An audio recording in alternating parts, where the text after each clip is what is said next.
Hello student, the हंस academy में आपका स्वागत है।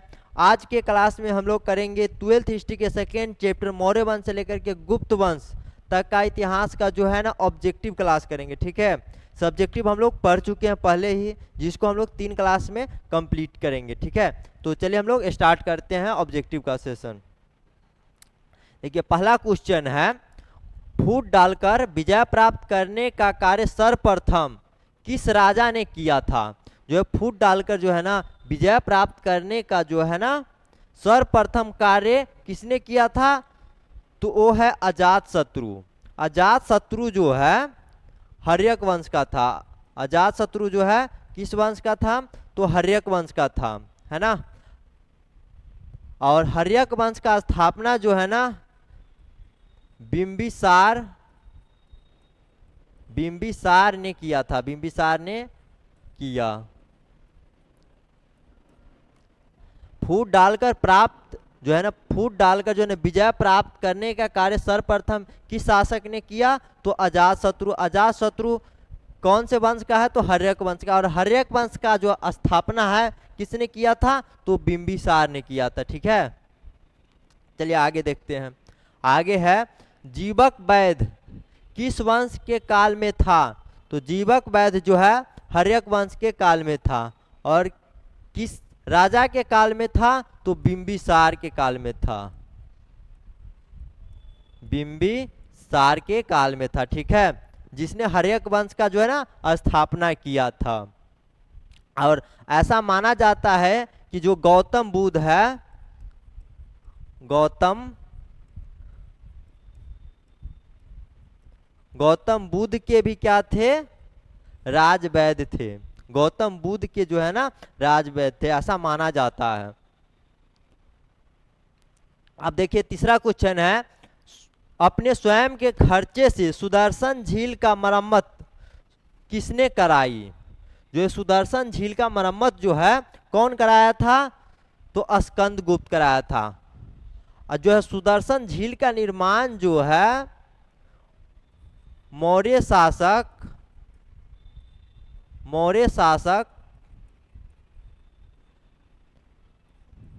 चंद्रगुप्त मौर्य ने किया था। मौर्य शासक चंद्रगुप्त मौर्य ने जो है सुदर्शन झील का निर्माण कराया था। ठीक है, और मरम्मत अपने स्वयं के खर्चे से मरम्मत किसने कराया? तो स्कंदगुप्त। चलिए आगे देखते हैं। अब चौथा क्वेश्चन है, पाटलिपुत्र नगर की स्थापना उदयन ने किस नदी के संगम पर किया? पाटलिपुत्र जो अभी नगर है पटना में, जो पाटलिपुत्र है, उसका जो स्थापना जो है उदयन ने किस नदी के संगम पर किया? तो गंगा, सोन और पुनपुन। तो ये तीनों हो जाएगा। इसका आंसर क्या हो जाएगा? डी। ये तीनों के संगम पर किया था, है ना। अब आगे देखिए। अब देखिए, समस्त भारत ही नहीं एशिया एवं यूरोप में सर्वप्रथम हुनों को परास्त करने का श्रेय किस शासक को जाता है? जो हुनो था उसको परास्त करने का श्रेय जो है किसको जाता है? तो स्कंदगुप्त को जाता है। किसको जाता है? तो स्कंदगुप्त को जाता है। जो हुनो का है, हुनो को परास्त करने का श्रेय किसको जाता है? तो स्कंदगुप्त को जाता है, याद रखिएगा। अब आगे है, यूरोप का समुद्रगुप्त कौन था? यूरोप का समुद्रगुप्त कौन था? तो वो हो जाएगा नेपोलियन। ठीक है, किसने अभिलेख किसके अभिलेख में भूमि अनुदान का उल्लेख मिलता है? किसके अभिलेख में जो है भूमि अनुदान का उल्लेख मिलता है? तो प्रभावती गुप्त के जो है अभिलेख में जो है ना भूमि अनुदान का उल्लेख मिलता है।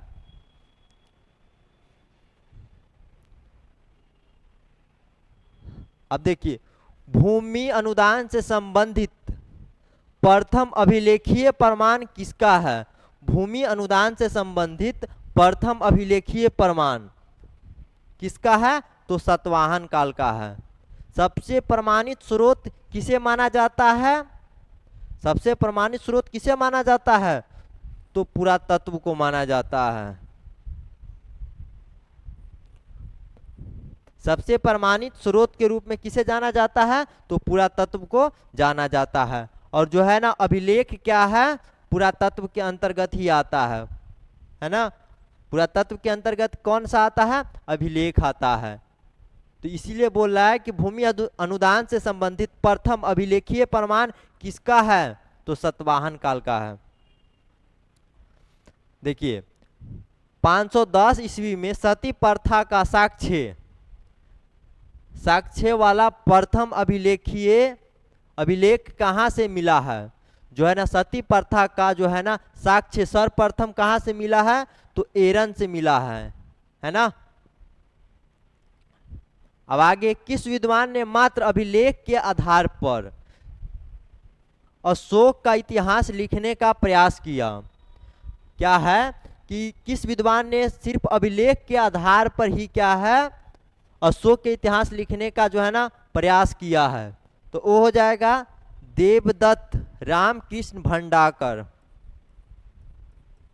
देवदत्त रामकृष्ण भंडाकर ने जो है ना अशोक के अभिलेख के आधार पर ही जो है ना इतिहास लिखने में सफलता प्राप्त की है।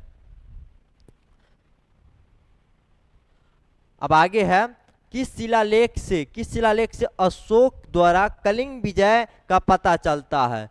किस शिलालेख से जो है ना कलिंग विजय का पता चलता है? तो वो है 13वें अभिलेख से। कौन सा है? 13वें अभिलेख से। तो आंसर कौन हो जाएगा? डी हो जाएगा। अब है मौर्य कला का निम्न में से कौन सर्वाधिक महत्वपूर्ण नमूना है? मौर्य कला का निम्न में से कौन सर्वाधिक महत्वपूर्ण नमूना है? तो वो हो जाएगा स्तंभ। स्तंभ जो है सबसे बड़ा नमूना है मौर्य कला का, है ना। वो अभी तक खराब नहीं हुआ है। जहां पर अशोक के अभिलेख थे वहां पर अभी भी क्या है? सुरक्षित है, उसमें अभी तक जंग नहीं लगा है। अब आगे देखिए, इंडिका की रचना किसने की? इंडिका की रचना जो है किसने किया? तो मेगास्थनीज ने किया था। इंडिका की रचना किसने किया? तो मेगास्थनीज था। ठीक है, मेगास्थनीज कहाँ का था? यूनान का था। ठीक है। प्रयाग प्रशस्ति की रचना किसने की? प्रयाग प्रशस्ति की रचना किसने किया? तो हरिसेन के द्वारा जो है प्रयाग प्रशस्ति की रचना किया था। प्रयाग प्रशस्ति की रचना किसने किया? तो हरिसेन ने किया। गुप्तों के काल में कौन चीनी यात्री भारत आया था? गुप्तों के काल में जो है कौन चीनी यात्री भारत आया था? तो हो जाएगा फाहियान। ठीक है, फाहियान हो जाएगा। गुप्तों के काल में कौन चीनी यात्री भारत आया था? तो फाहियान आया था।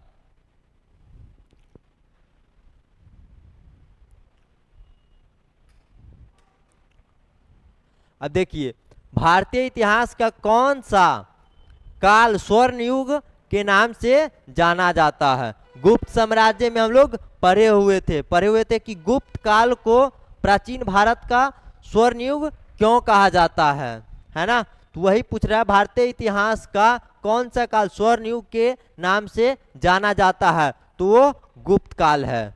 गुप्त काल को ही क्या है? भारतीय इतिहास का स्वर्ण काल कहा जाता है और स्वर्ण काल के नाम से जाना जाता है। अगला क्वेश्चन है, अशोक का संबंध किस वंश से है ना। हम लोग मौर्य साम्राज्य में पढ़े हुए थे कि जो अशोक है, अशोक का संबंध किससे है? तो मौर्य से है। ठीक है, अब मौर्य वंश का जो नींव डाला था वो कौन था? तो चंद्रगुप्त मौर्य था, है ना। चंद्रगुप्त मौर्य ने मौर्य साम्राज्य का नींव डाला था। कब डाला था? तो 322 ईसा पूर्व में। 322 ईसा पूर्व में। किस वंश को समाप्त करके किया था? तो नंद वंश हो जाएगा। कौन सा हो जाएगा? नंद वंश। किसकी हत्या करके किया था? नंद वंश का अंतिम शासक कौन हो जाएगा? तो हो जाएगा घनानंद। घनानंद ने ही क्या है? नंद वंश को समाप्त किया था। इसकी हत्या करके, घनानंद की हत्या करके जो है ना चंद्रगुप्त ने 322 ईसा पूर्व में मौर्य वंश का नींव डाला था। ठीक है, अब देखिए कौटिल्य की कृति है। कौटिल्य का जो पुस्तक का नाम क्या है, तो हो जाएगा अर्थशास्त्र। और अर्थशास्त्र से जो है किस वंश के बारे में जानकारी मिलता है, तो वो हो जाएगा मौर्य वंश के बारे में जानकारी मिलता है ना। और ये जो है कौटिल्य है किसका प्रधानमंत्री था, तो हो जाएगा चंद्रगुप्त का प्रधानमंत्री था। चंद्रगुप्त ने जो है चाणक्य ये कहिए या कौटिल्य कहिए या विष्णुगुप्त कहिए, एक ही बात है। ठीक है, जो है कौटिल्य के सहायता से ही जो है चंद्रगुप्त ने जो है मौर्य साम्राज्य का नींव डाला था। अब आगे क्वेश्चन है, मेगास्थनीज भारत में किसके दरबार में आया था? किसके दरबार में आया था? ये गलत हो जाएगा, ये चंद्रगुप्त जो है यहां पर हो जाएगा चंद्रगुप्त मौर्य, है ना। मेगास्थनीज भारत में किसके दरबार में आया था, तो चंद्रगुप्त मौर्य के दरबार में आया था। ये अभिलेख नहीं होगा।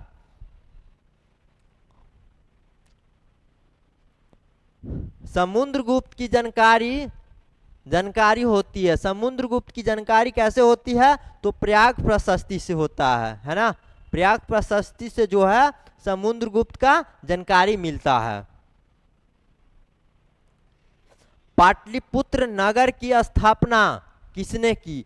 पाटलिपुत्र नगर की स्थापना किसने किया, तो वो हो जाएगा उदयीन। उदयीन किस वंश का है, तो हर्यक वंश का है। कौन से वंश का है, तो हर्यक वंश का है। और हर्यक वंश का नींव कौन डाला था, तो बिंबिसार ने डाला था। एक बिंबिसार है, एक बिंदुसार है, दोनों में कंफ्यूज नहीं होइएगा। बिंबिसार जो है ना हर्यक वंश का है। बिंबिसार देख लीजिए दोनों का नाम, बिंबिसार। ये बिंबिसार हो गया और ये हो गया बिंदुसार। बिंदुसार है ना, ये बिंबिसार है, ये है बिंदुसार। ठीक है, तो ये हो जाएगा हर्यक वंश का, ये हो जाएगा आपको हर्यक वंश का, और ये हो जाएगा आपको मौर्य वंश का। ये बिंदुसार हो जाएगा मौर्य वंश का। ये चंद्रगुप्त मौर्य का क्या है, बेटा है। ठीक है, और इसका नाम जो है बिंदुसार कैसे पड़ा था, जब बिंदुसार अपने माँ के गर्भ में था तो जो है ना किसी ने इसके माँ को जो है ना जहर दे दिया था, जिसके कारण जो है ना एक बूंद गर्भ में ही एक बूंद क्या है माथे पर गिर गया। तो इसके माँ को तो नहीं बचा पाया, लेकिन जो है ना बिंदुसार बच गया और एक बूंद गिर गया था माथे पे, इसीलिए इसका नाम क्या है ना बिंदुसार पड़ गया। चलिए अब आगे देखते हैं। आगे है नवरत्न किस शासक के दरबार में रहता था? नवरत्न जो है किसके दरबार में रहता था, तो चंद्रगुप्त विक्रमादित्य के दरबार में रहता था। इसका नाम ही चंद्रगुप्त क्या है, द्वितीय है। ठीक है, चंद्रगुप्त द्वितीय कहिए या विक्रमादित्य कहिए। एक क्वेश्चन और पूछता है कि विक्रमादित्य की उपाधि जो है ना किसने धारण किया था, तो चंद्रगुप्त द्वितीय ने धारण किया था। अब है अभिज्ञान शकुंतलम के रचनाकार कौन है?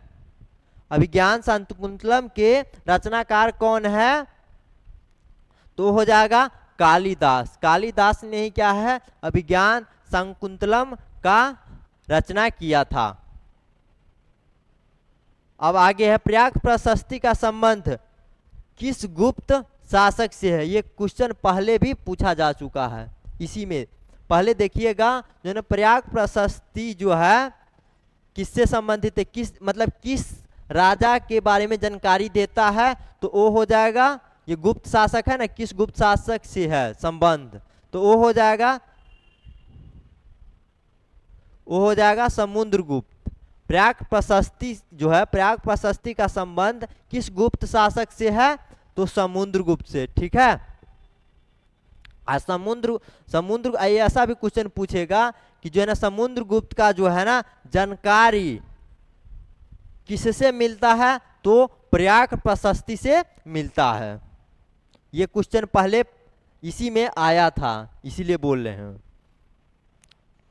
अब आगे देखिए, प्राचीन भारत में अभिलेख की शुरुआत किस शासक ने किया था? तो प्राचीन भारत में अभिलेख का शुरुआत किसने किया था? तो अशोक ने किया था। अशोक ने जो है ना अभिलेख का शुरुआत किया था।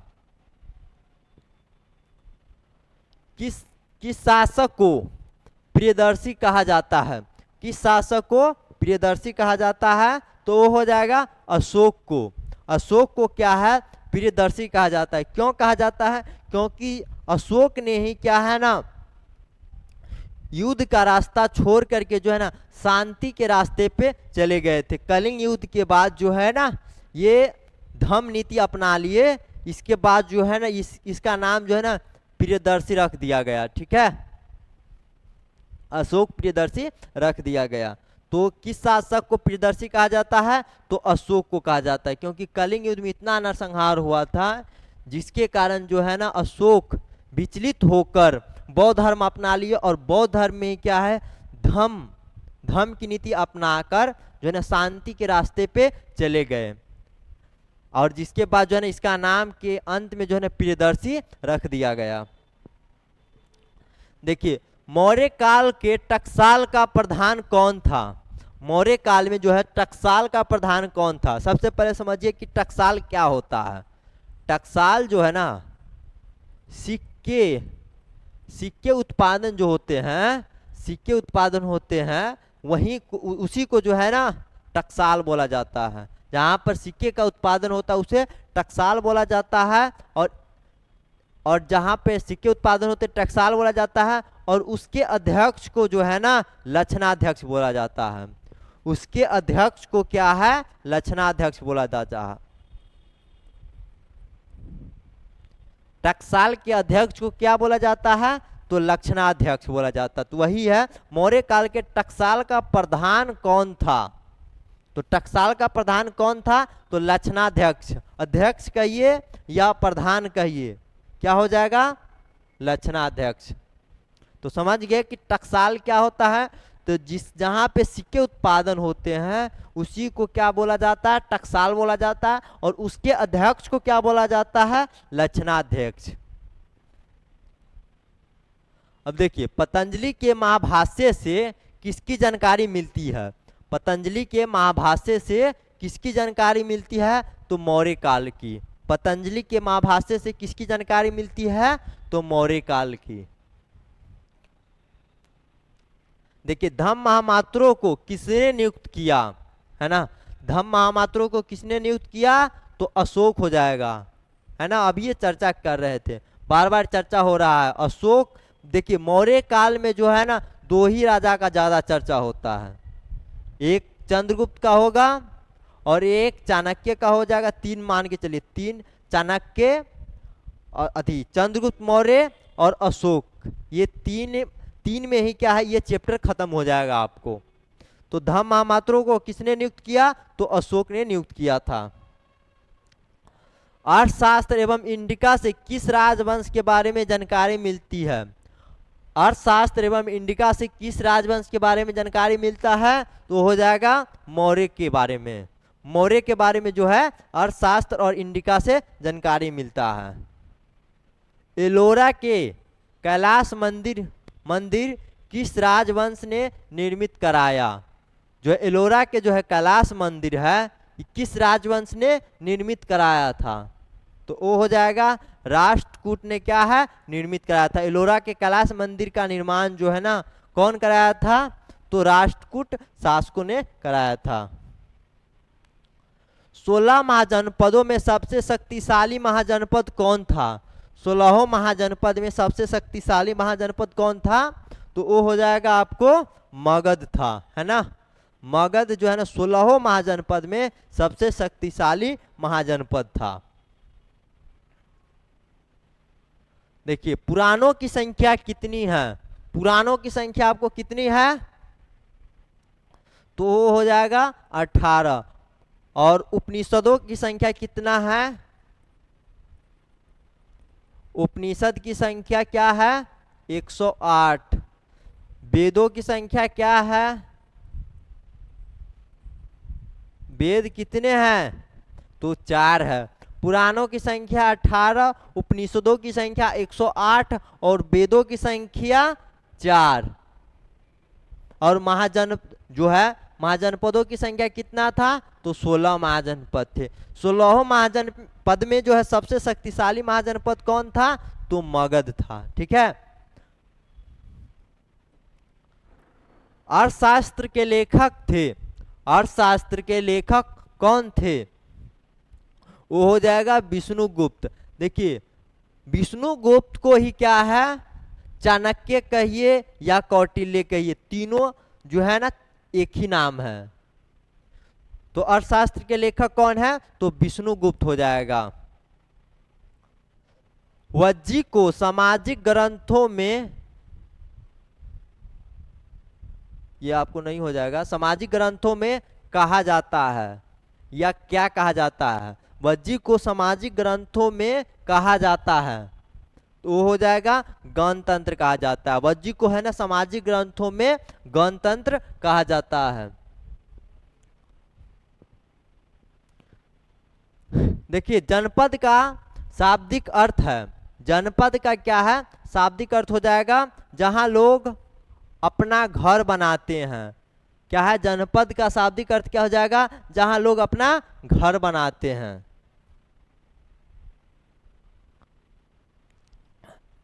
पंच चिन्ह वाले सिक्के बने होते थे। पंच चिन्ह वाले सिक्के जो है वो बने होते थे चांदी और तांबे के। तो आंसर क्या हो जाएगा आपको? डी आंसर हो जाएगा। डी क्या हो जाएगा आपको? आंसर हो जाएगा। चांदी और तांबे के जो है ना पंच चिन्ह वाले सिक्के बने होते थे।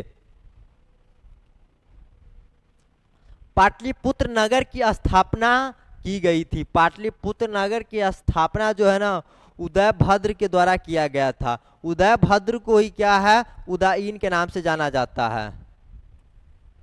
उदयीन के नाम से जाना जाता है। ठीक है। उदयीन किस वंश का था? तो हर्यक वंश का था। ठीक है। तक्षशिला विश्वविद्यालय कहाँ स्थित है? तक्षशिला विश्वविद्यालय जो है आपको पाकिस्तान में है। तक्षशिला विश्वविद्यालय कहाँ पे है? तो पाकिस्तान में है। फाहियान, फाहियान किसके शासन काल में भारत आया था?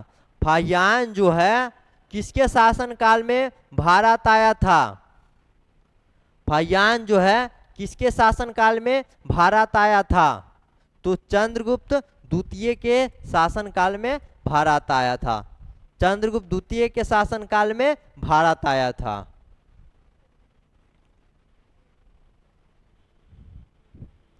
भारत का नेपोलियन किस शासक को कहा जाता है? भारत का नेपोलियन किस शासक को कहा जाता है? तो वो हो जाएगा समुद्रगुप्त। भारत का नेपोलियन किसे कहा जाता है? तो समुद्रगुप्त को कहा जाता है। कनिष्क का राज्यारोहण, कनिष्क का राज्यारोहण कब हुआ था? कनिष्क का राज्यारोहण जो है ना 78 ईस्वी संघ में हुआ था। ठीक है। यानी 78 ईस्वी में जो है ना कनिष्क का राज्य अभिषेक हुआ था। मौर्य साम्राज्य का प्रथम शासक कौन था? मौर्य साम्राज्य का प्रथम शासक कौन था? तो हो जाएगा चंद्रगुप्त मौर्य। मेगास्थनीज कौन था? मेगास्थनीज कौन था? तो ये राजदूत था। किसका था? तो सेल्यूकस निकेटर का राजदूत कौन था? मेगास्थनीज था। किसके दरबार में आया था मेगास्थनीज? तो चंद्रगुप्त मौर्य के दरबार में आया था। धम्म नीति का शुरुआत किसने की? धम्म नीति का शुरुआत किसने किया? तो अशोक हो जाएगा। पाटलिपुत्र नगर की स्थापना कब किस नदी के संगम पर किया था? तो गंगा सोन और पुनपुन हो जाएगा। ठीक है। गंगा सोन और पुनपुन हो जाएगा। क्वेश्चन रिपीट हो रहा है इसीलिए जल्दी जल्दी करा रहे हैं हम। कलिंग की लड़ाई कब लड़ी गई थी? कलिंग की लड़ाई कब लड़ी गई थी? तो 261 ईसा पूर्व में। 261 ईसा पूर्व में जो है ना कलिंग का लड़ाई हुआ था। मुद्रा राक्षस, मुद्रा राक्षस किसकी रचना है? मुद्रा राक्षस किसकी रचना है? तो हो जाएगा विशाख दत्त की रचना है। मगध साम्राज्य की स्थापना किसने किया? मगध साम्राज्य का स्थापना जो है किसके द्वारा किया गया था? और सबसे पहला वंश कौन था? तो वो हो जाएगा हर्यक वंश, है ना। सबसे पहला वंश था हर्यक वंश, है ना। और हर्यक वंश का प्रथम राजा कौन हो जाएगा? बिंबिसार, ठीक है। तो मगध साम्राज्य का जो है ना स्थापना किसने किया? तो बिंबिसार के द्वारा किया गया। कोई डाउट नहीं ना? अगर डाउट होगा, किसी प्रकार का अगर डाउट होगा तो जो है ना कमेंट कर दीजिएगा, ठीक है। शक संवत का आरंभ किसने किया? जो शक संवत है उसका आरंभ किसने किया था? तो कनिष्क ने किया था, है ना। शक संवत का शुरुआत किसने किया? तो कनिष्क ने किया था। अंगुत्तर निकाय के अनुसार महाजनपदों की संख्या कितनी है? तो 16 महाजनपद है ना। इसमें तो सोचना ही नहीं है ना। अंगुत्तर निकाय के अनुसार महाजनपदों की संख्या कितनी है? तो 16 है। चंद्रगुप्त मौर्य का शासन काल क्या था? चंद्रगुप्त मौर्य का शासन काल क्या था? देखिए 320 से 298 हो जाएगा। अगर कहीं पे 322 भी अगर रहेगा, 298 रहेगा, ईसा पूर्व कर दीजिएगा, ठीक है। अगर ये भी रहेगा तो ये मार दीजिएगा, ठीक है। अगर ये नहीं रहेगा तो ये मारिएगा, है ना। क्योंकि 322 में ही क्या है, नंद वंश का समाप्त हुआ था और चंद्रगुप्त मौर्य ने जो है ना मौर्य वंश का नींव डाला था। उसी समय से ना शासन किया था। तो 322 से 298 तक शासन किए थे। देखिए आगे क्वेश्चन है, विक्रमादित्य की उपाधि किस सम्राट ने ग्रहण की थी? विक्रमादित्य की उपाधि किस सम्राट ने ग्रहण की? तो वो हो जाएगा चंद्रगुप्त द्वितीय ने। चंद्रगुप्त द्वितीय ने ही क्या है, विक्रमादित्य की उपाधि धारण किया था, है ना। मौर्य काल का प्रसिद्ध यूनानी यात्री कौन था? तो कहना क्या है, मेगास्थनीज हो जाएगा, पहले भी बता चुके हैं। हेनत्सांग किस देश का यात्री था? हेनत्सांग किस देश का यात्री था? तो ये चीन का हो जाएगा। हेनत्सांग किस देश का यात्री था? तो चीन का यात्री था। देवानंद प्रिय अर्थात देवों का प्रिय, यह उपाधि किस निम्न में से किस शासक को दी गई थी? जो है देवानंद प्रिय अर्थात देवों का प्यारा, यह उपाधि किसने धारण किया था? तो अशोक ने किया था। क्या हो जाएगा? अशोक ने। ये सब उपाधि जो है ना कलिंग युद्ध के बाद मिला था, क्योंकि इनका हृदय परिवर्तन हुआ था। क्योंकि जो आदमी मार काट इतना कर रहा है और एकदम वो क्या ना सत्य और अहिंसा के रास्ते पर चल पड़े, उसको ऐसा उपाधि देना बहुत बड़ी बात नहीं है ना। तो इसका आंसर क्या हो जाएगा? अशोक हो जाएगा। देवों का प्यारा अर्थात देवानंद प्रिय, है ना, की उपाधि किसने धारण किया था? तो अशोक ने किया था। देखिए अशोक के अभिलेख में कितने प्रकार के प्रांतों का उल्लेख है? हम लोग सब्जेक्टिव में पढ़े हुए थे कि अशोक के अभिलेख में कितने प्रकार के प्रांतों का उल्लेख है? तो 5 प्रकार के प्रांतों का उल्लेख है, ठीक है। हाथी गुफाभिलेख किससे संबंधित है? हाथी गुफाभिलेख किससे संबंधित है? तो खारवेल शासक से संबंधित है। किससे संबंधित है? तो खारवेल शासक से संबंधित है। दूसरी शताब्दी ईसा पूर्व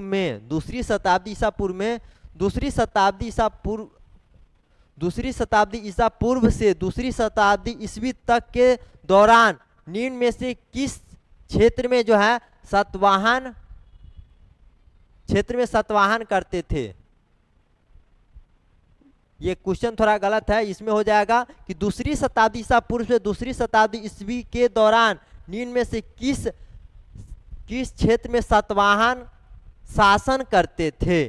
तो वो हो जाएगा आपको पश्चिमी एवं ढक्कन का जो है ना भारत।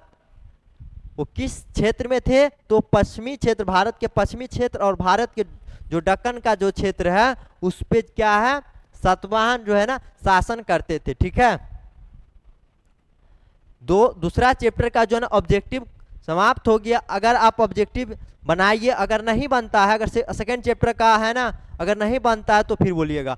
ऑल जितना भी अगर सेकंड चैप्टर से ऑब्जेक्टिव होता है वो सारे के सारे ऑब्जेक्टिव यहीं से आएगा आपको। ठीक है, तो मिलते हैं अगले क्लास में जिसमें आपको 3 चैप्टर और 4 चैप्टर दोनों मिक्स रहेगा। ठीक है, क्योंकि 3 चैप्टर में ज़्यादा क्वेश्चन पूछता नहीं है, इसीलिए जो है ना 3 और 4 को जो है ना मिक्स करके पढ़ाएंगे। ठीक है, तो मिलते हैं अगले क्लास में। Thank you.